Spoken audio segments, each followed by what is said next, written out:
Musim haji telah tiba, kelompok terbang awal masuk asrama haji sebelum diberangkatkan ke Tanah Suci. Pelaksanaan haji adalah tentang menjaga amanah, bagaimana negara harus hadir mendampingi, melayani dan memastikan setiap jemaah bisa khusyuk beribadah di Tanah Suci dan kembali ke tanah air dengan selamat. Berikut laporan khas redaksi.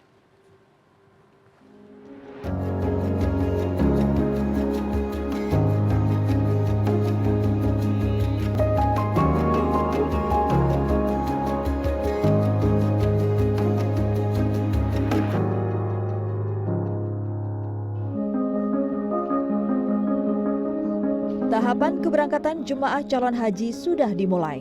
Setelah menjalani serangkaian pemeriksaan kesehatan dan administrasi, 393 calon haji kelompok terbang pertama embarkasi Jakarta diberangkatkan menuju Madinah Rabu dini hari.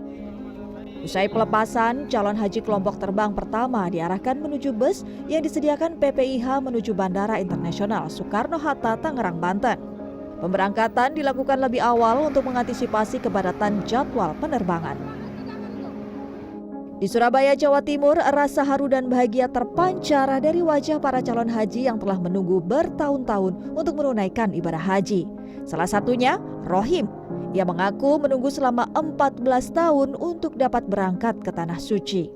Sangat senang sekali ya, setelah kita menunggu sekian lama, sekian lebih dari 10 tahun, dan alhamdulillah sekarang bisa terrealisasi.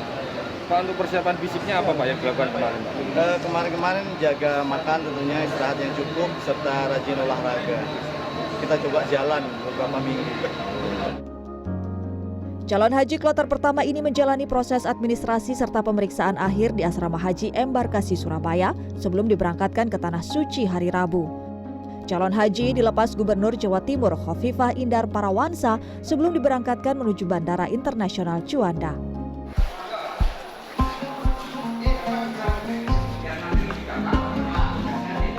Haru mengiringi keberangkatan 360 calon haji kloter 1 asal Kabupaten Tegal di Embarkasi Solo Selasa malam. Dalam rombongan kloter pertama ini tercatat ada 100 calon haji lanjut usia, di mana 30 diantaranya menggunakan kursi roda.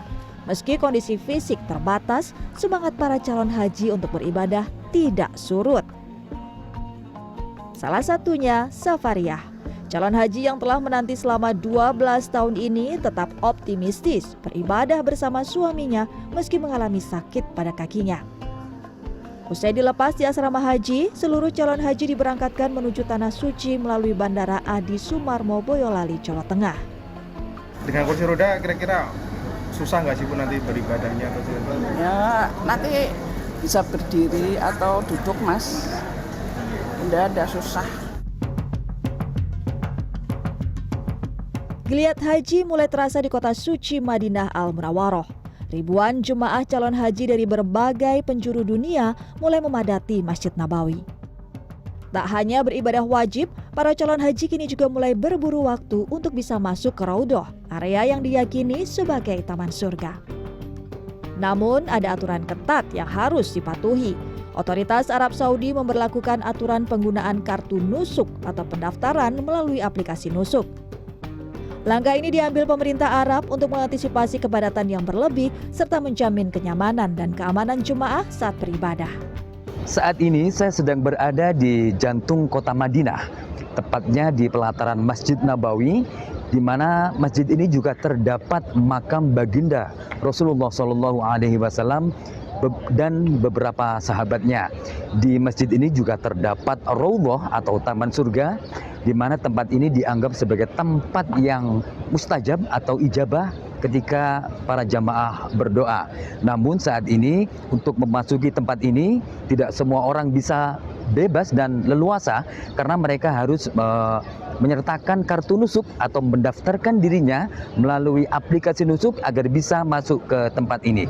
Dan ini dilakukan agar jamaah tertib, mengurangi kepadatan dan bisa memberikan rasa aman dan nyaman kepada para jamaah. Di program Prime Plus CNN Indonesia bersama anchor Bram Herlambang, Menteri Haji dan Umroh Republik Indonesia Muhammad Irfan Yusuf menjamin kelancaran pelaksanaan haji tahun ini termasuk terkait dengan geopolitik internasional yang dinamis. Kementerian Haji dan Umroh menyiapkan serangkaian skenario darurat dengan berkoordinasi dengan Kementerian Luar Negeri Indonesia, Kedutaan Besar Republik Indonesia, hingga Kementerian Haji Kerajaan Arab Saudi. Sementara terkait sumber pendanaan untuk menutup kenaikan biaya aftur penerbangan haji 2026 senilai sekitar 1,7 triliun rupiah, pemerintah membahas skema pembiayaan alternatif yang tetap masuk dalam kerangka keuangan negara. Meski demikian, pemerintah menegaskan kenaikan tidak akan dibebankan kepada jemaah. Memang ada beberapa skema. Pertama tentu skema yang normal, kita terbang sebagaimana biasa. Ada kemungkinan terbang mungkin harus melalui jalur yang berbeda, atau mungkin bahkan tidak terbang sama sekali. Jadi semua tergantung situasi nanti dan semua sudah kita siapkan berbagai kemungkinannya. Disepakati bahwa akan diambilkan dari keuangan negara. Itu bisa APBN ataupun bukan APBN. Kemarin kita sudah beberapa kali mengadakan pertemuan dengan Kementerian Keuangan, dengan Setnek dan lain sebagainya untuk yang penting pasti kita tutup oleh pemerintah. Tapi artinya pun tidak akan sepeser pun dibebankan, ada kenaikan harga aftur itu? Tidak akan pada jamaah pun 1% enggak. Akhirnya, perjalanan menuju Tanah Suci selalu menjadi panggilan yang dirindukan umat muslim. Ritual tahunan ini tidak hanya sekedar mengantarkan jemaah memenuhi undangan sebagai tamu Allah dalam satu perjalanan suci, tetapi di dalamnya terdapat sebuah harapan. Layanan haji Indonesia harus menjadi yang rapi dan terkoordinasi, tidak hanya di mata jemaah, tetapi di mata dunia internasional. Tim Liputan CNN Indonesia.